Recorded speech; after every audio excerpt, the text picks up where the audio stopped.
नमस्कार दोस्तों, मैं प्रिंस सैनी आपका स्वागत करता हूं हमारे चैनल लर्न एंड ग्रो में। आज हम बात करेंगे फर्स्ट लॉ ऑफ थर्मोडायनामिक्स की कुछ लिमिटेशंस के बारे में। पहले हम एक ओवरव्यू ले लेते हैं कि जो फर्स्ट लॉ ऑफ थर्मोडायनामिक्स है वो क्या कहता है। तो जो फर्स्ट लॉ ऑफ थर्मोडायनामिक्स है वो हमारा बेस होता है law of conservation of energy के ऊपर। Law of conservation of energy का क्या मतलब है कि एनर्जी को ना तो क्रिएट किया जा सकता, ना ही उसको डिस्ट्रॉय किया जा सकता है, लेकिन उसको कन्वर्ट किया जा सकता है अनदर फॉर्म ऑफ एनर्जी में। अगर हम फर्स्ट लॉ की बात करें तो वो हमें एक रिलेशन दिखाता है जो हीट है और जो वर्क का है, यानी कि हीट को वर्क में कन्वर्ट किया जा सकता है और वर्क को हीट में कन्वर्ट किया जा सकता है। इस तरह का एक रिलेशन दिखाता है कि जो चेंज इन हीट है, change in internal energy plus जो वर्क डन है वो उसके बराबर है। तो ये जो है ये relation first law of thermodynamics दिखाता है। लेकिन यहाँ पर कई चीजें जो हैं जो फर्स्ट लॉ ऑफ थर्मोडायनामिक्स नहीं बता पाया। तो जो पहली लिमिटेशन है वो हम देख लेते हैं। पहली लिमिटेशन है it does not indicate the direction in which the change can ओकर। इसने वो डायरेक्शन नहीं बताई जिसके अंदर चेंज हो सकता है। यानी कि इसका अगर हम एग्जांपल लें, अगर आप बॉडी लेते हैं डिफरेंट टेम्परेचर के ऊपर, मान लीजिए आपने 2 बॉडीज ली, एक बॉडी ये है आपके पास और एक बॉडी जो है ये है आपके पास। 2 बॉडी आपने ली, फर्स्ट और सेकंड बॉडी, और इनका जो टेम्परेचर है वो अलग अलग है। इसका टेम्परेचर और इसका जो टेम्परेचर है वो अलग अलग है। मान लीजिए ये 60 डिग्री सेल्सियस पे है और ये 20 डिग्री सेल्सियस पे है, तो हीट का फ्लो किस तरफ होगा। अब हम जानते हैं, अब जो भी हम एक्सपेरिमेंट या ऑब्जर्वेशन से या आगे सेकंड लॉ के थ्रू भी सब चीजें हम जानते हैं कि जो हीट का मोशन होगा वो हायर टेम्परेचर से लोअर टेम्परेचर जो है हमारा कोई भी सोर्स है उसकी तरफ होगा, हाई टेम्परेचर से लोअर टेम्परेचर बॉडी की तरफ होगा। ये अब हम जानते हैं। लेकिन फर्स्ट लॉ जो है इसके बारे में कुछ भी नहीं बता पाया था कि ये जो चेंज होगा किस डायरेक्शन में होगा। तो सेकंड लॉ के थ्रू ये बताया गया था कि लोअर टेम्परेचर से हाई टेम्परेचर पर हम हीट को नहीं भेज सकते या टेम्परेचर नहीं जा सकता, उसके लिए एक्सटर्नल हमें चीज की जरूरत पड़ती है, एक्सटर्नल किसी सोर्स की जरूरत पड़ती है। तो वो चीज है। तो पहला तो यही लिमिटेशन रहता है कि बॉडीज एट डिफरेंट टेम्परेचर।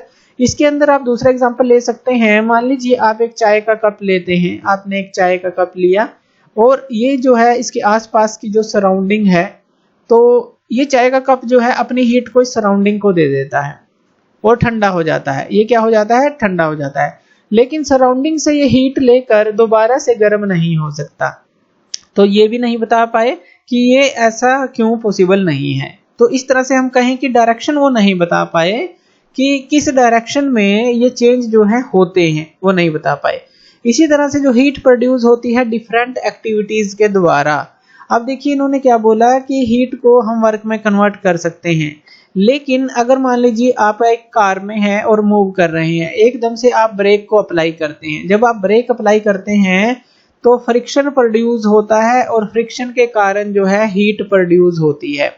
यानी कि जो कार का हमने मोशन था वो हमने स्टॉप कर दिया इस पूरी प्रोसेस के थ्रू और हीट जनरेट हुई। लेकिन ये रिवर्स जो है बिल्कुल भी पॉसिबल नहीं है कि जैसे ही जो वो हीट है जो भी प्रोड्यूस हुई है वो जो है हमारी इसके अंदर यूज हो जाए उसको मोशन में लाने के लिए, जो हीट प्रोड्यूस हुई है। तो ये पॉसिबल नहीं होता। तो लेकिन ये मोशन के कारण जब हम ब्रेक लगाते हैं फ्रिक्शन के कारण हीट पैदा जरूर होती है। यानी कि अगर हम देखें रिवर्स पॉसिबल नहीं है इसका। इसी तरह से कोई भी मशीन है अगर वो काम कर रही है, उसके जो पार्ट्स होते हैं वो वर्किंग करते हैं, तो वहां पर फ्रिक्शन प्रोड्यूस होता ही होता है और फ्रिक्शन के कारण हीट प्रोड्यूस होती ही होती है।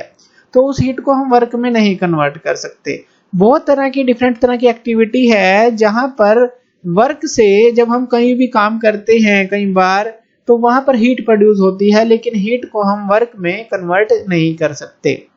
इसी तरह से अगर हम देखें कि मान लीजिए कोई चीज है, कोई बुलेट है, मान लीजिए वो स्ट्राइक करती है अपने टारगेट से, और यहाँ पर वो जब इसकी पूरी काइनेटिक एनर्जी यहाँ पर स्ट्राइक करती है ये बुलेट की, तो यहाँ पर ये हीट एनर्जी में कन्वर्ट हो जाती है और एकदम से प्रेशर और हीट एनर्जी में कन्वर्ट होती है यहाँ पर जब वो स्ट्राइक करती है। लेकिन दोबारा ये हीट एनर्जी इसके मोशन में कन्वर्ट नहीं कर सकते हम। कोई भी चीज है अगर आप स्ट्राइक करती हैं, इस तरह से हमने एक बुलेट का एग्जांपल लिया, तो ये सारी जो चीजें हैं ये नहीं बता पाया।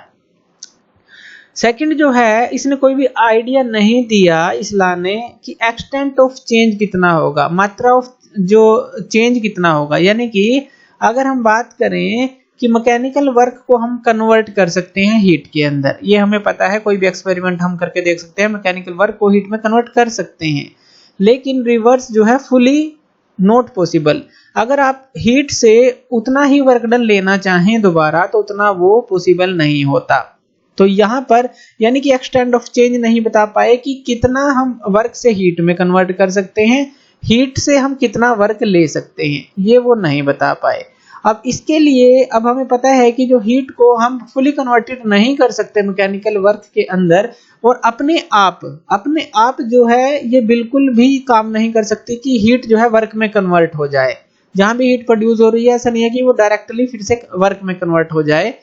इसके लिए हमें एक एक्सटर्नल एजेंसी की जरूरत पड़ती है जिसको हम बोलते हैं हीट इंजन। हीट इंजन की हमें रिक्वायरमेंट पड़ती है अगर हम हीट को वर्क में कन्वर्ट करना चाहते हैं, हीट को हम कन्वर्ट करना चाहते हैं वर्क के अंदर। तो हमें एक एक्सटर्नल सोर्स की हम कह सकते हैं कि हमें जरूरत पड़ी इस पर्पज के लिए। लेकिन अगर हम इसके अंदर यहाँ पर भी बात करें, जो हीट इंजन है वो कंप्लीटली, अगर हम कहें कि जो हीट है हीट इंजन के द्वारा, मान लीजिए यहाँ हीट इंजन है और कंप्लीटली ये वर्क में कन्वर्ट हो जाती है, तो ये भी पॉसिबल नहीं है। जो हीट होती है, ये हमारा जो सोर्स है, ये हीट इंजन उससे हीट लेता है और सिंक को भी कुछ हीट जो ये छोड़ता है, और कुछ अमाउंट में हमें वर्क डन मिलता है और कुछ अमाउंट में ये जो हीट है वो सराउंडिंग पे या सिंक पे ये जाती है, तभी हमें वर्क डन मिलता है।